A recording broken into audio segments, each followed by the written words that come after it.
반갑습니다. 2월 15일 수요 예배 이렇게 영상으로 함께 할 수 있게 주신 주님께 감사를 드리고요. 하나님의 성령께서 시간과 공간을 초월하셔서 말씀 통해서 하나님을 드러내게 하시는 한 분이신 것을 우리가 믿으면서 그 믿음으로 오늘도 이 말씀 속에서 하나님을 더 알아가시는 여러분 될 수 있기를 축복합니다. 기도하겠습니다. 아버지, 우리 아버지 감사드립니다. 하나님의 말씀을 부족한 자가 전할 수 있음을 감사드립니다. 감히 하나님을 드러내는 이 위대한 계시의 책 성경을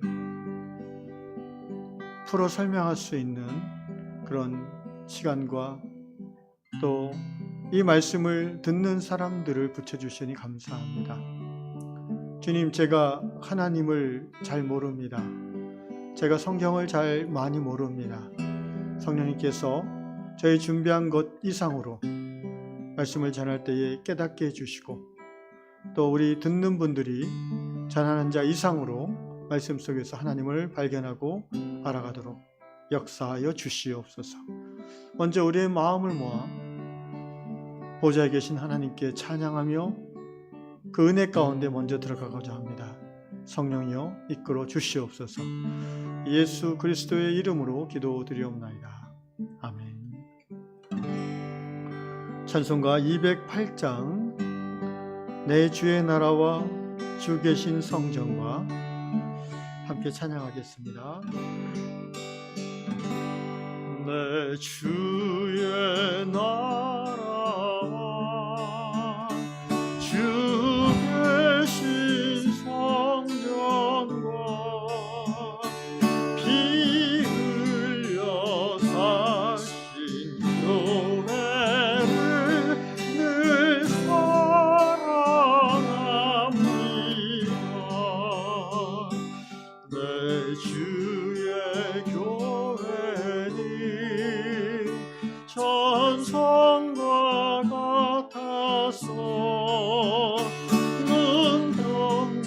눈동자같이 여기사 늘 보호하시네. 이 교회 위하여 눈물과 기도로 내 생명 다하기까지 늘 봉사합니다. 성도의 교제와 교회의 위로와 구주와 맺은 언약을 늘 기도합니다. 하늘의 영광과 베푸신 은혜가 진리와 함께 영원히 시온에 넘치네.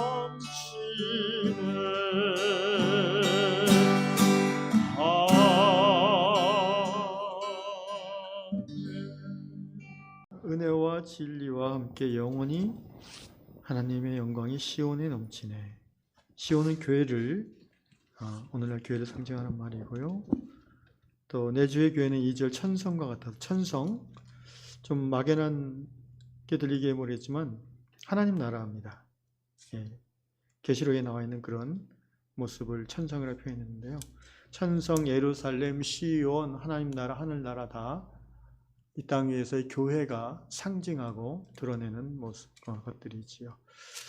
214장 한 곡 더 찬양하면서 가사를 통해서 은혜 받기 원합니다. 214장입니다.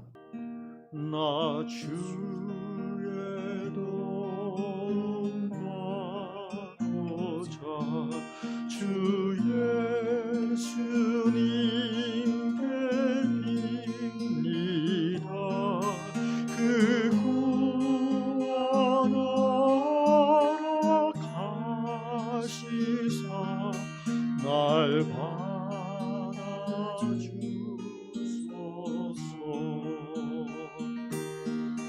내 모습 이대로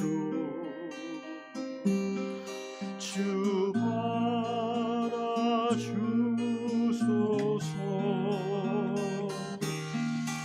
날 위해 돌아가신 주 날 받아주소서.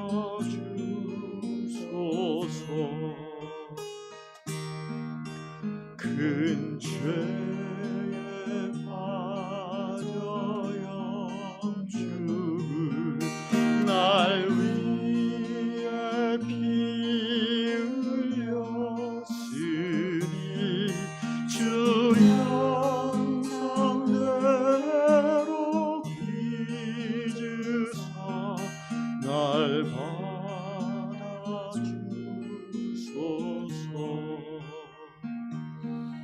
내 모습 이대로 주 받아주소서. 날 위해 돌아가신 주 날 받아주소서. 내 모습 이대로 내 모습 이대로 주 받아주소서. 날 위해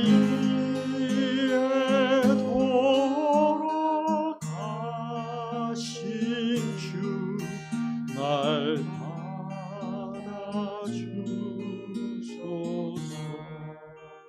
3절 내 힘과 결심 약주여 늘 깨어지기 쉬우니 그 이름으로 구원해 날 받아주소서.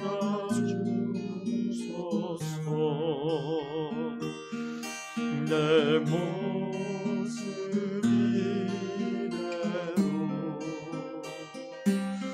주 받아주소서. 날 위해 돌아가신 주 날 받아주소서.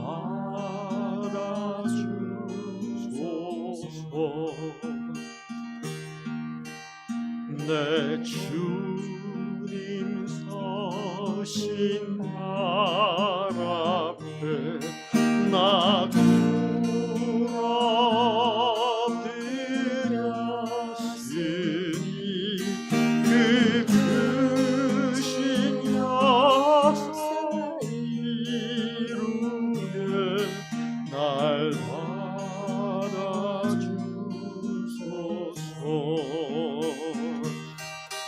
내 모습 이대로 주 받아주소서.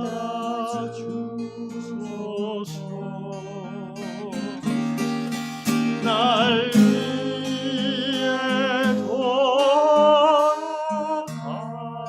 돌아가신 주 날 받아주소서.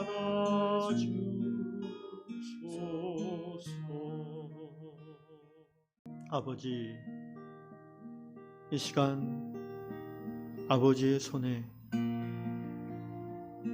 우리의 전 존재를 맡겨드립니다. 흠 많고 허물 많고 죄 많은 인생들이지만 아버지의 긍휼과 사랑, 은혜로 구원받아 하나님의 자녀 되었기에 부끄러운 모습이지만 아빠 하나님 앞에 이 모습 그대로 나왔습니다. 주께서 우리를 받아주신다는 믿음으로 나왔습니다. 하나님의 정의의 잣대로 우리를 판단하지 아니하시고 십자가의 사랑으로 덮어주시는 것을 믿기에 오늘도 말씀의 존전 앞에 나와왔사오니 주여 우리를 받아주시옵소서. 이 모습 이대로 거두어 주시옵소서. 다시 한번 하나님의 말씀 속에서 새로운 신앙과 믿음의 확신을 갖게 하시고 지금까지 하나님과 멀어졌던 삶의 영역에서 이제는 결단하고 돌아서서 하나님의 영광을, 하나님의 사랑을 드러내는, 원수를 용서하며 미운 자를 덮어주려고 하며 하나님이 나를 그렇게 사랑하신 것처럼 나도 이웃을 사랑하는 그 삶으로 변화되게 하여 주시옵소서. 감사합니다. 예수님의 이름으로 기도합나이다. 아멘. 주님께 감사를 드립니다. 에베소서 2장 11절로 18절까지 오늘 공부하겠습니다. 11절부터 읽겠습니다. 그러므로 생각하라. 너희는 그때의 육체로는 이방인이요 손으로 육체에 행한 할례를 받은 무리라 칭하는 자들로부터 할례를 받지 않은 무리라 칭함을 받는 자들이라. 그때 너희는 그리스도 밖에 있었고 이스라엘 나라 밖의 사람이라. 약속의 언약들에 대하여는 외인이요 세상에서 소망이 없고 하나님도 없는 자이더니 이제는 전에 멀리 있던 너희가 그리스도 예수 안에서 그리스도의 피로 가까워졌느니라. 그는 우리의 화평이신지라 둘로 하나를 만드사 원수된 것 곧 중간에 막힌 담을 자기 육체로 허시고 법조문으로 된 계명의 율법을 폐하셨으니 이는 이 둘로 자기 안에서 한 새 사람을 지어 화평하게 하시고 또 십자가로 이 둘을 한 몸으로 하나님과 화목하게 하려 하심이라. 원수된 것을 십자가로 소멸하시고 또 오셔서 먼 데 있는 너희에게 평안을 전하시고 가까운 데 있는 자들에게 평안을 전하셨으니 이는 그로 말미암아 우리 둘이 한 성령 안에서 아버지께 나아감을 얻게 하려 하심이라. 아멘. 앞에 2장 1절로 10절에서 사도 바울은 에베소 교회 성도들에게 그리스도 하나님의 긍휼로 구원받은 그리스도인이 어떤 사람인가? 그리스도인의 정체성, 하나님의 작품이다. 또 하나님이 하늘 보좌에 앉힌 자이다. 그런 정체성을 날마다 고백하면서 그 새로워진 정체성에 걸맞는 인생의 새로운 목적, 곧 사명을 분명하게 규정해 주고 있습니다. 바로 그 은혜의 풍성함을 오고는 모든 세대에 전하는 것이다 라고 얘기했습니다. 이제 사도 바울은 2장 11절부터 에베소 교회 성도들을 향해서 특별히 이방인 성도들을, 예수님 당시 유대 지역에서는 유대인들이 주로 예수를 믿고 교회를 형성했지만 사도 바울을 통해서, 이방인의 사도라 일컬어진 사도 바울을 통해서 유대를 벗어난 소아시아와 로마 이르기까지 많은 지역에 교회가 세워졌고, 그 그러니까 유대인들 기준으로 보면 이방 지역인데요. 그 지역에 살고 있던 소위 디아스포라 유대인들과 이방인들, 교회 안에 많이 들어와 있었습니다. 그런데 예수를 믿고 거듭나서 하나님의 자녀 되었음에도 여전히 이들 안에 세상에서 살던 방식, 세상의 가치관, 뭐죠? 쟤는 유대인이야, 쟤는 이방인이야. 혈통과 어떤 신분과 피부색으로 판단하고 갈라지는, 나누어지는 그런 일들이 일어났다는 거죠. 바울은 에베소 교회 성도를 향해서 교회를 설명하면서 2장 앞부분에서는 예수 그리스도를 믿고 구원받은 시점 전후 기준으로 해서 전에는, 그리고 이제는 이렇게 신분의 변화와 삶의 목적의 변화를 설명해 주고요. 그것이 바로 구원받은 하나님의 자녀이다라는 정체성을 설명한 후에 이제 이방인들을 향해서 특별히 설명을 합니다. 핵심은 이제는 이방인, 유대인 그런 차별로 인한 구별은 그리스도 안에서는 의미가 없다라는 것입니다.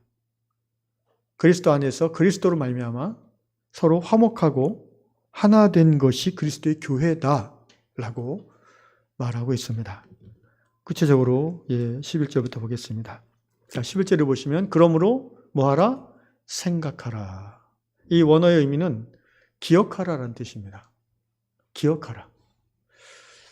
크리스찬은 항상 기억해야 될 것이 있어요. 그게 뭐죠? 하나님의 은혜로 구원받은 나인 것을 기억해야 됩니다. 크리스찬은 기억해야 됩니다. 무엇을요? 내 삶의 목적이 하나님의 영광, 하나님의 은혜의 풍성함을 전하는 것이라는 것을 기억해야 됩니다. 또 여기서 기억하라는 것은 무엇입니까? 그리스도 밖에 있었을 때의 너희의 모습들이 어떠했는지를 기억하라라는 것이에요. 너희는 그때 어떤 사람이었냐? 육체로는 혈통으로는이죠. 이방인이요. 손으로 육체에 행한 할례를 받은 무리라 칭하는 자들, 이게 누구를 말하는 거겠죠? 손으로 육체에 행한 할례를 받은 무리라 칭하는 자들, 유대인을 말하는 거죠.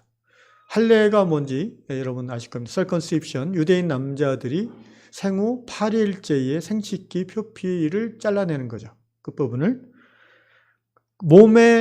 몸에다 새긴 하나님 백성, 택함 받은 백성이라는 표지입니다. 아브라함 때부터 시작했죠. 아브라함의 후손이라고 자부하는 육체적인 표시죠. 이거에 대한 유대인 남자들의 자부심은 대단했습니다. 그러니까 그냥 말로만 하나님의 백성이 아니라 내 몸에 흔적이 있다는 거예요. 하나님의 백성이라는 낙인이 찍혀 있다는 거예요. 그것이 주는 프라이드는 대단한 거죠. 물론 그리스도 안에서 그것은 더 이상 의미가 없어졌지만 말입니다.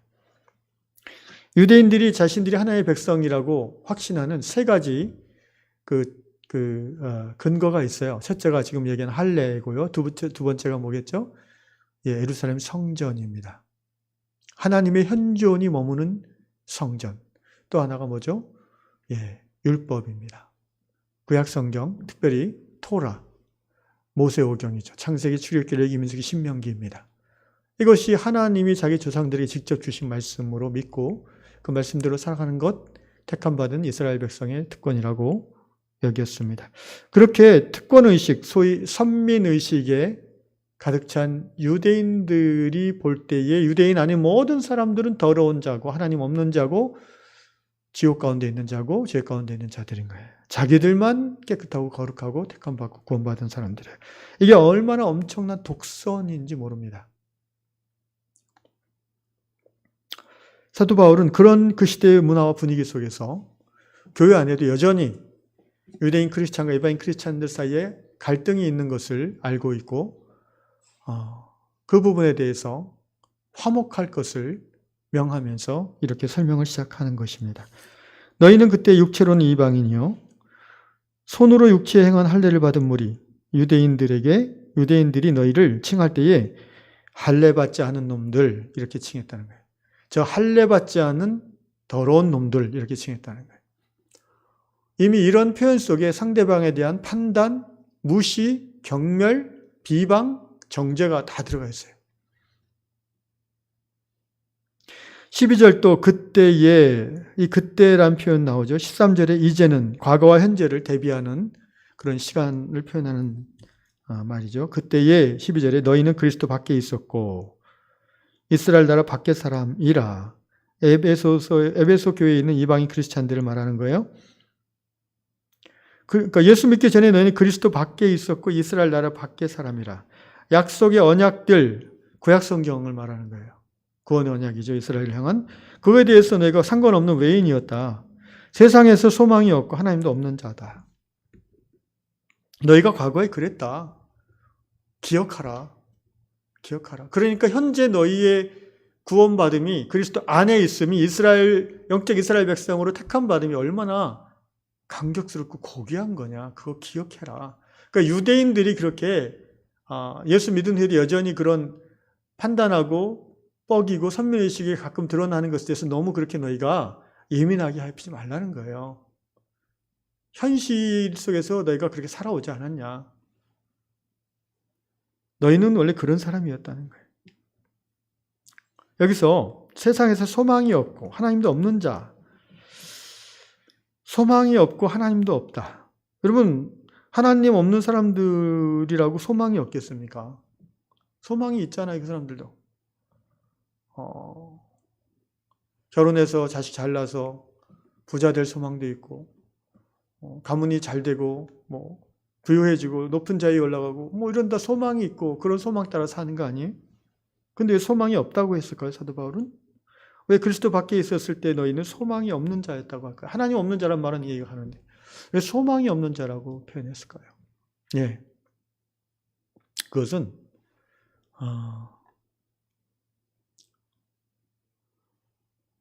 참된 소망을 갖지 못하고 살았다는 겁니다. 그러니까 육신의 소망, 육신의 바램을 따라 살은 거지. 2장 앞에로 표현을 하면 진정한 소망, 그것을 너희는 알지도 못했고 갖지도 않고 살았다는 거예요. 인간의 참된 소망이 뭘까요? 인간의 참된 소망, 여러분 좀 낯설게 들을 수가 있는데 곰곰이 생각해 보면 이거는 크리스찬으로서는 받아들일 수밖에 없는 당연한 건데, 나의 참된 소망이 뭘까? 죽어서 천국 가는 거? 그건 아니라고 그랬죠. 그거는 이미 주어진 거라고 그랬죠. 예수 닮아가는 거? 네, 맞습니다. 하나님의 영광 드러내는 거? 맞아요. 부르심에 소망을 두고 살아가는 거? 맞아요. 참된 소망이에요. 이거를 이제 철학에서는 그 결과가 다 같은데 나중에 보면 설명하면 이걸 철학에서 뭐라고 표현할 수 있냐면은 인간의 참된 소망은 자기 초월의 삶을 살고자 하는 열망. 그러니까 자기 초월을 이루고자 하는 거. 이게 인간의 참된 소망이에요. 그래서 모든 그 인간은요,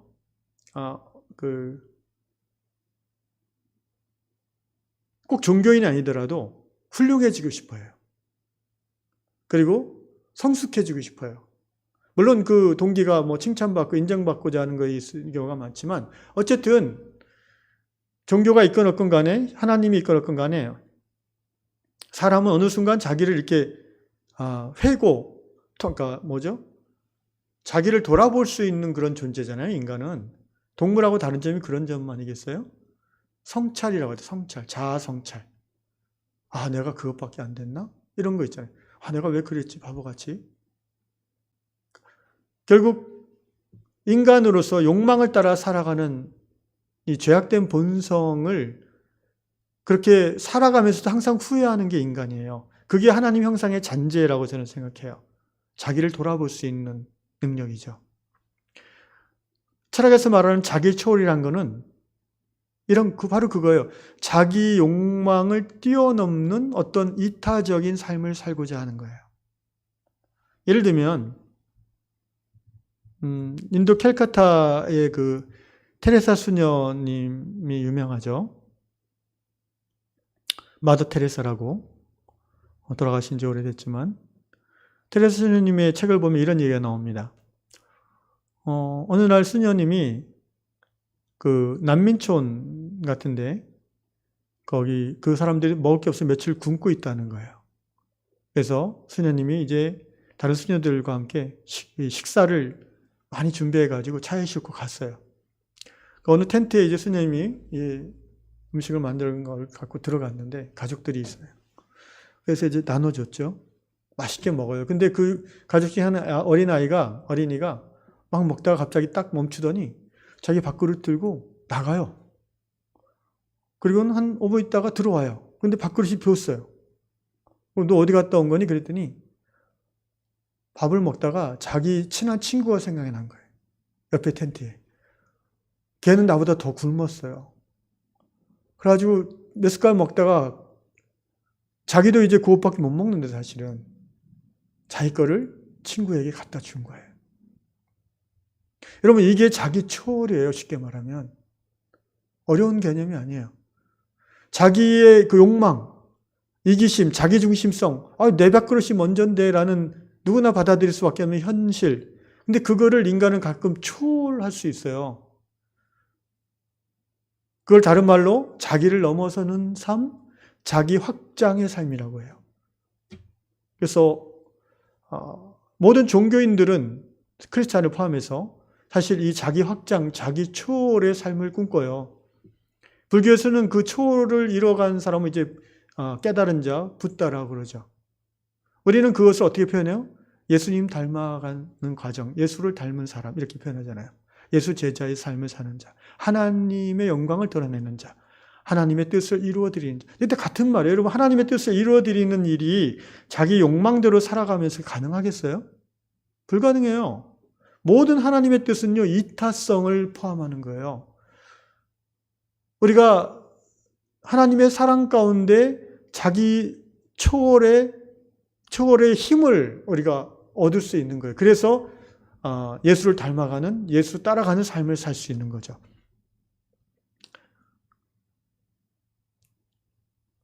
소망이 없다는 말은 그러한 참된 인간의 진실된 소망, 자기 초월의 소망이 없었다는 거예요, 이 사람들이. 하나님 밖에 있을 때는. 간혹 있어도 이미 이 세속에 오래 찌든 속성 때문에 어린아이들은 좀 이게 덜한 것 같아요. 순수하다는 게 그런 것 같아요. 그래서 어린아이들은 안 그런 애들도 많지만 어떤 애들은 밥 먹다가도 자기 친구가 더 배고픈 게 떠오르면 자기 밥을 나눠주는. 근데 세상에서는 그런 애를 뭐라고 그래요? 바보 같은 놈이라고 그러잖아요. 야, 일단 너라도 살아야지, 뭐 이렇게. 그 순수한 긍휼의 마음이 자기의 욕망을 초월하는 거예요. 그 아이의 이 행동을 설명한다면. 그것이 이제 이 기독교 신앙 안에서는 어떻게 표현될 수 있냐면은, 하나님의 형상의 잔존함이라고 저는 생각해요. 하나님 형상의 특성이 뭐예요? 사랑, 긍휼, 나눔이잖아요. 자기이기성, 이기성, 그게 죄의 본질이고. 근데 그걸 가끔 초월한 행동을 우리가 할 수 있단 말이에요. 근데 점점 나이가 들고 세상에 찌들어가면서 그 순수함이 없어지는 게 어른들이에요. 그래서 어른들은 그렇게 살면 바보라고 그래요. 야, 네 밥그릇도 못 챙기냐. 이렇게 돼요. 줘도 못 먹냐. 뭐 이런 얘기 하지. 이게 다 어린이 입장에서는 이상한 얘기인 거예요. 순수한 어린이 입장에서. 결국은 사랑이죠. 예수 그리스도의 자기 초월의 사랑을 체험하고 경험한 그리스도인은 그 사랑에 감격하여 그 사랑에 힘입어 역시 부족하지만 자기 초월의 삶을 지향하고 그렇게 살고 싶어요라고 소망을 갖게 되는 거예요. 이것이 그리스도인의 참된 소망. 그 결과가 하나님 나라 확장이요, 하나님의 영광을 이 땅 가운데 드러내는 삶이라는 것입니다. 너희가 그게 없었다는 거예요, 지금. 그때 너희는 그것이 없었다. 참된 소망이 없었다. 하나님도 없었다. 자, 이제는 어떻게 됐냐? 이제는 13절 읽읍시다. 전에 멀리 있던 너희가 그리스도 예수 안에서 그리스도의 피로 가까워졌느니라.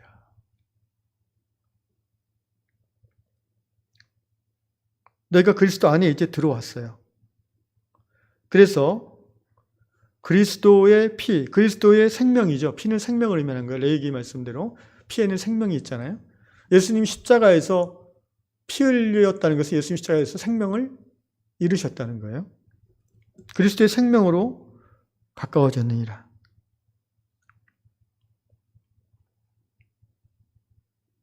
그래서 이방인이었던 사람들이 예수 생명의 대가를 통하여 그리스도 안으로 들어오게 되었고, 이제 너희는 하나님과 멀리 있다가 하나님께 가까워질 수 있게 됐다는 거예요. 그리고 유대인들과도 너희가 원래 멀리 있었잖아요. 뭐 옆에 있다, 뭐 1m 앞에 옆에 그런 의미가 아니고 마음이 멀어지면 옆에 있어도 천리 밖에 있는 거고요. 누구 말대로 또 뭐라도 마음이 가까우면은 저 서울에 부산 살아도 늘 옆에 있는 것처럼 느껴진다는 거죠. 너희 마음이 유대인들하고 멀어져 있었고 하나님은 아예 없었다. 근데 이제는 그리스도의 피로 가까워졌다. 가까워졌다는 건 뭐예요? 이제 친구 될 수 있게 됐다는 거예요. 친구. 14절 그는 우리의 화평이신지라 둘로 하나를 만드사 원수된 것 곧 중간에 막힌 담을 자기 육체로 허시고 그리스도는 우리의 화평이십니다. 갑자기 그 찬양 떠오르죠. 주는 평화 막힌 담을 허셨네. 둘로 하나를 만드사. 원래 유대인과 이방인은 하나 될 수 없는 상징적인 그 존재들이에요. 그래서 그러니까 멀리 떨어져 있다, 둘이 하나 될 수 없다는 것은 사실은 유대인과 이방인이 아니라 모든 하나님 없는 사람들의 상태를 의미하는 거예요. 하나됨을 이룰 수 없다는 거예요. 왜? 다르기 때문에. 왜? 죄인이기 때문에. 왜? 자기중심적이기 때문에. 왜? 자기 초월을 인생의 소망으로 두지 않기 때문에. 하나 될 수 없는 거예요. 하나 되는 척 하는 거죠. 언제까지? 서로 이용가치가 있을 때. 서로의 유익이 있을 때, 좋게 말하면. 기브 앤 테이크죠. 교회는 그러면 안 된다는 거예요. 교회는 기브 앤 테이크 하면 안 된다는 거예요. 교회는 뭘 대가를 지불하고 사람을 쓰고 대가가 없으면 일 안 하고 그런 관계로 머물러서는 안 된다는 거예요. 그거는 하나님 없는 세상의 모습이고요. 둘로 하나를 만드사 원수된 것. 유대인과 이방인이 서로 원수된 상태였는데 그 중간에 막힌 담을 자기 육체로 십자가에서 죽으심으로 그 담을 허무셨어요. 상징적으로는 성전 안에 지성소의 커튼이 찢어졌죠. 예수의 죽으신 후에. 이게 하나님과 인간 사이에 담을 허무신 거예요. 이제는 유대인뿐 아니라 누구라도 하나님 앞에 나올 수 있는 길을 열었다는 거예요. 담을 허물었어요. 또 유대인과 이방인 사이에 담을 허물었던 거예요. 그 담이 뭐예요? 바로 이기심, 자기중심성, 죄성의 담이죠. 담이 있으니까 하나 되지 못한 거예요. 얼굴은 보고 교제를 하고 대화를 해도 하나는 안 되는 거예요. 여러분 그 제주도에 제가 자주 가잖아요. 여러분들 자주 놀러 가죠. 제주도 가면 그 딱 보이는 게 담이잖아요. 네. 공항 벗어나서 이제 인가로 가면은 그 까만색 그 화산 아닌가요? 구멍 뚫린 그 돌에 이렇게 담을. 근데 담이 높아요, 낮아요? 제주도가? 낮죠. 이 정도밖에 안 돼요. 그리고 제가 자료를 찾아보니까 옛날에 우리 조상들이 살았던 처가집들은 담이 다 낮더라고요. 시골에 가니까. 담이 높은 집들이 있어요. 주로 어떤 집들이 옛날에 그랬어요? 조선시대? 부자들, 권세 있는 분들, 기와집들. 엄청 담이 높아요. 막 3m 돼요. 제가 어렸을 때 기억나는 게 그때 이제 아파트보다 그때는 주택이 많았잖아요. 근데 담이 높아요. 그 담 위에다가 막 유리를 꽂아놔요, 유리. 어떤 집은 막 그 유리에다가 또 그 철망까지 막 걸어놔요. 왜? 도둑놈 못 들어오게. 이게 하나가 될 수 있겠어요? 이런 세상인데.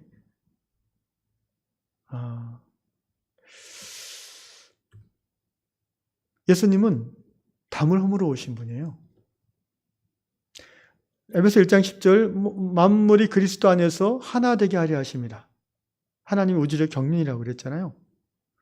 그 하나됨이 어떻게 가능하느냐? 그리스도 안에서 가능한 거예요. 하나 된다는 것은 담이 허물어진다는 거예요. 나와 너 사이에 담이 허물어져요. 어떻게? 이 담이란 것이 죄성이고 자기중심성이고 이기심이잖아요. 나와 다른 너는 틀렸다라고 하는 자기중심성이잖아요. 그런데 이게 허물어졌어요. 그 죄성, 내 죄가 예수 그리스도 안에서 사함받고 너도 예수 그리스도 사함받았어요. 그러면은 이제 서로가 죄성으로 판단하지 않을 수 있다는 거예요. 나와 다른 너, 독특하고 괜찮네, 예쁘네. 하나님이 세계를 다양하게 창조하시잖아요. 그리고 지으신 이 뭐라고 그랬어요? 별로 마음에 안 드는데가 아니라 보시기에 좋았더라 그랬잖아요. 왜 나와 다른 너를 나는 자꾸 꺼리게 할까? 이게 내 문제라고 생각해야 돼요. 그러지 않으면 해답이 안 나옵니다. 사람은요, 같이 살면은, 공동체로 살면은 당황스러울 때가 있어요. 어떻게 당황하냐면, 나는 늘 어렸을 때 이렇게 했는데 어떤 행동에 대해서 상대방이 화를 내요. 어쩜 그렇게 할 수 있어? 그래가지고, 뭐가? 그 사람한테는 그게 이해가 안 되는 거야. 가정의 어떤 문화나 양육 환경에 따라 이렇게 다른 방식들이 몸에 배게 되니까. 근데 뭔가 보편적인 그런 사유가 있어서 화를 낼 수도 있지만 우리가 화를 내기보다는 이 사람은 왜 이렇게 행동하고 말할까를 먼저 생각할 필요가 있는 거죠. 나에게 어떤 문제가 있나를 먼저 돌아보는 것, 이것이 이제 성숙한 인격이라고 볼 수 있죠. 어쨌든 예수님이 담을 하셨어요. 이미 그리스도 안에서 나와 너가 온전한 우리가 될 수 있는 길이 열려 있다는 거예요. 그렇게 하셨어요. 15절 보십시오. 법조문으로 된 계명의 율법을 폐하셨다. 율법 때문에 유대인과 이방인이 하나 되지 못하는 부분이 있는 거예요. 왜? 율법 자체에 이방인이 부정하다고 써놨거든요. 왜 율법에 그렇게 썼을까요? 레위기에 왜 그렇게 썼을까요? 신명기에? 그거는 가나안 땅에 들어가서 그 이방 문화에 오염되지 않도록 하려고 하는 것이에요. 하나님이 이스라엘 백성들을 보호하시기 위한 차원이었지, 이스라엘이 아니면 무조건 원수되라는 그런 의미가 절대 아니었죠. 그런데 예수님 당시까지도 바리새인들은 하나님을 경외한다는 이스라엘 백성들은 율법의 참된 정신이 뭐예요? 예수께서 하셨죠. 정의, 의와 인, 사랑, 이게 어짐이에요. 어짐. 사랑과 신, 믿음. 의와 인과 신은 너희가 저버리고 그 율법의 작구에 얽매여서 오히려 하나님을 거스른다고 그랬어요. 하나님의 뜻은 이스라엘 백성 아니면 다 잡아 죽이라는 게 아니잖아요. 이웃을 사랑한다는 그 이웃의 개념은 혈통과 민족을 초월하는 거예요. 묵자가 얘기한 것처럼 묵자가 뭐라고 그랬냐면요. 모든 세상 사람이 다 한 가족이다라고 그랬어요. 예수님의 말씀보다 더 좀 범주가 넓어졌어요. 묵자는 예수님보다 한 400년 전 사람인데 중국의 그 철학자잖아요. 훌륭한 사람, 사상가인데 묵자는 겸해를 주장했어요. 겸해. 천하무인이라고 그랬어요. 천하무인이란 말은 천하에 남이 없다라는 거예요. 겸해란 뭐예요? 별의 반대말인데 공자가 별에 구별된 사랑을 공자는 주장했거든요. 예를 들어서 이제 부모에게 효도하는 거. 막 그걸 유교에 굉장히 중요한 가치관이잖아요. 죽어서도 막 3년상 하잖아요. 근데 묵자는 그거를 그렇지 말라고 그랬어요. 왜? 네 부모만 사랑하면은, 특별히 부모를 더 별나게 사랑하면은, 그럼 부모가 싫어하는 사람을 너도 싫어할 수밖에 없고, 부모랑 친한 사람만 너도 친하게 되고, 그러면은 결국 세상은 분쟁 가운데 들어갈 수밖에 없다. 그러지 말고 부모를 공경하되 두루두루 천하 모든 사람이 너의 가족이라고 생각하고 사랑해야 된다. 이게 이제 묵자의 사상이에요. 놀라운 사상이죠. 주전 5세기에 벌써 공자와 맹자와 법가나 도가와 다르게 묵자는 그 사상을 주장했어요. 그래서 모니카 목사님의 책에 묵자와 예수라는 책이 있는데 정말 제가 재밌게 보는데 모니카 목사님이 그런 얘기를 하시더라고요. 이게 예수님이 공생의 전에 유아 시절을 12살까지밖에 안 나오잖아요, 성경에는.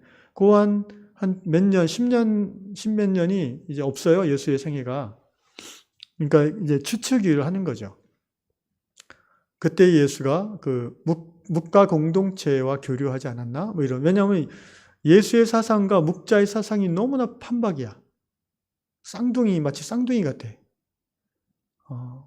묵자는 성경을 알 리 없고 만약 알았어도 구약 성경만 알았을 텐데 도대체 예수는 그 구약 성경에서 확장, 발전, 심화된 그 예수의 하나님 나라 사상 체계가 어디서 온 것일까를 생각하다 보면 혹시 묵자 또는 묵자 공동체, 묵자 학파와 교류가 있지 않았을까 이런 생각도 하는데 이거는 이제 저희 같은 정통 교단에서는 전혀 먹히지 않는 소리입니다. 이제 제가 개인적으로 관심이 있어서 한 거고 어쨌든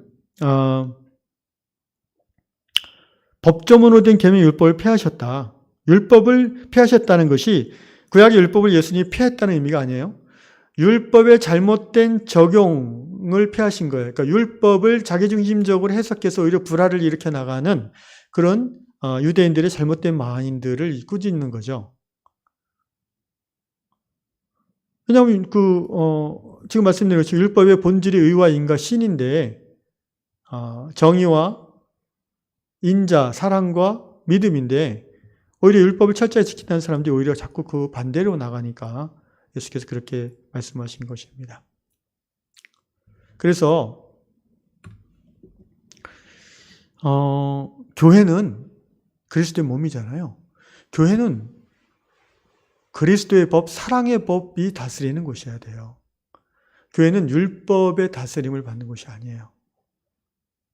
율법과 전통과 형식은 하나님의 사랑의 법을 실행하고 보존하기 위한 수단일 뿐이에요.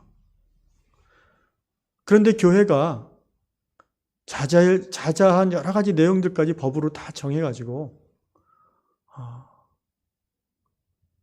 그걸로 어떤 말하기가 쉽지 않네요. 왜 그런지 짐작하시는 분은 짐작할 겁니다. 어쨌든 여러분이 별로 안 좋아하는 분들이 있으니까 넘어가고요. 저는 그렇게 생각합니다.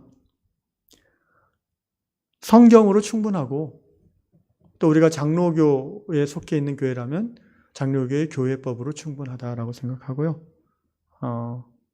오히려 이 율법이 교회를 제한하고 교회가 한 걸음도 못 움직이게 올가매는 족쇄가 될 수 있다. 그것들을 여러분이 염두에 두시고 생각을 하면 좋겠다는 생각이 듭니다. 자, 다시 본문으로 돌아가서 이 둘로 자기 안에서 한 세 사람을 지어 화평하게 하시고, 이 세 사람이 어떤 사람이에요? 바로 그리스도 안에 있는 나죠. 그리스도인이죠.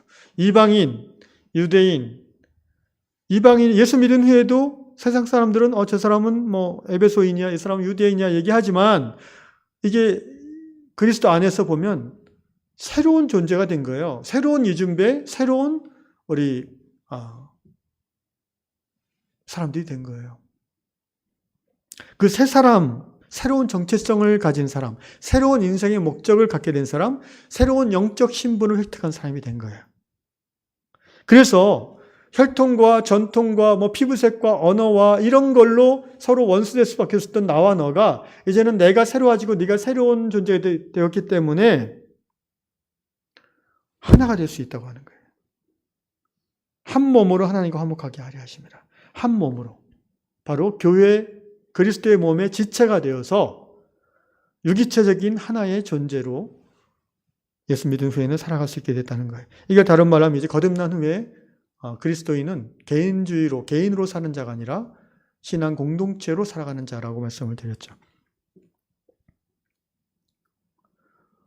17절 또 오셔서 먼데 있는 너희에게 평안을 전하시고 가까운 데 있는 자들에게, 먼데 있는 너희는 누구예요? 이방인들이고 가까운 데 있는 자들은 유대인들이겠죠. 예수님은 먼저 유대인에게 하나님 나라 평안을 전하셨고 또 그 후로 제자들 사도 바울을 통해서 이방인들에게 전하셨고 지금도 전하고 계십니다. 예수님의 제자들, 복음 전하는 자들을 통해서, 그리스도인들을 통해서. 그렇게 하시는 목적은 뭐예요? 18절. 이는 그로 말미암아 우리 둘이 한 성령 안에서 아버지께 나아감을 얻게 하려 하심이라. 내가 나됨, 나의 나됨과 너의 너됨이 없어지는 건 아니에요. 나는 예수 안에서 새로운 나이고 너는 예수 안에서 새로운 너가 되는 거예요. 이 새로운 존재가 된 나와 너는 이 세상의 전통과 혈통과 언어와 관습 이것으로 규정되어지는 존재가 아니라는 거예요. 새로운 정체성을 얻었어요. 그래서 이 세상에서는 불가능한 사람들이 하나됨이 예수 안에서 그리스도의 몸에 붙어있게 되면 가능해진다는 거예요. 바로 그 얘기하는 것입니다. 우리 둘이 한 성령 안에서 아버지께 나아간다. 한 성령이 인도함을 받는 공동체로서 하나님 아버지께 교회가 나아가게 하려 하심이라 라는 겁니다. 우리 외향교회가 그런 교회가 되면 좋겠어요. 이 에베소서의 말씀을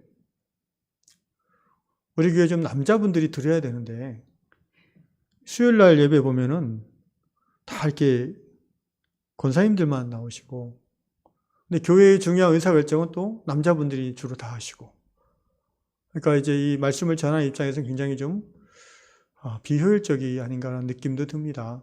그런데 또 우리 권사님들이 다 또 그 안방에서는 남자들을 움직이니까 잘 전달하시고, 에베소서를 목사님 말씀하시면서 이런 얘기 하셨다 좀 전달해 주시고요. 가능하면은 모든 요양 성도들이 일주일에 이게 딱 2번 말씀 듣는데 모여서 듣는 거예요.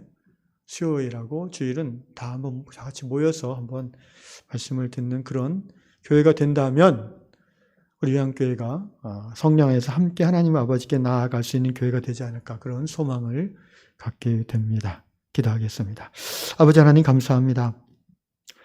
그리스도께서 이 땅에 교회를 세우심은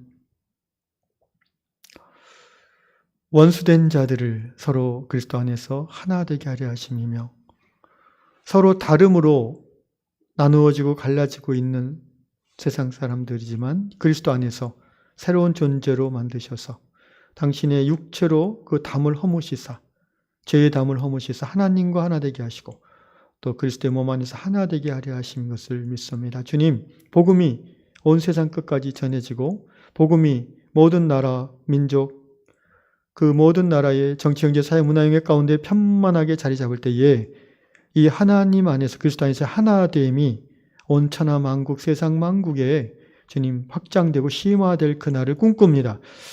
물이 바다 덮음같이 하나님을 아는 지식이 모든 민족과 모든 나라 가운데 가득 찰 그날을 소망하며 우리 위안교회가 그 하나님의 꿈을 우리의 영역에서 이루어 드릴 수 있는 성령 안에서 하나님께 함께 나아가는 교회 되기를 소망합니다. 성령님 이끌어 주시고 인도하여 주시옵소서. 이 향에 속한 모든 지체들을 축복합니다. 병상에 누워있는 우리 형제자매들도 이 성령 안에서 하나됨에 함께 동참하는 올 한 해 새로워지는 은혜가 있게 하여 주시옵소서. 예수님의 이름으로 기도합니다. 아멘. 이제는 우리 구주 예수 그리스도의 놀라우신 은혜와 우리 하나님 아버지의 가히없는 사랑하심과 성령의 교통하심이 그리스도 예수 안에서 새로워진 나와 새로워진 너로서 그리스도의 몸의 지체가 되어 성령 안에서 하나님을 향해 나아가기로 결단하고 돌아가는 성도들 머리머리 위에, 선교 동역자들 위에 늘 함께 하시기를 축원하옵나이다. 아멘.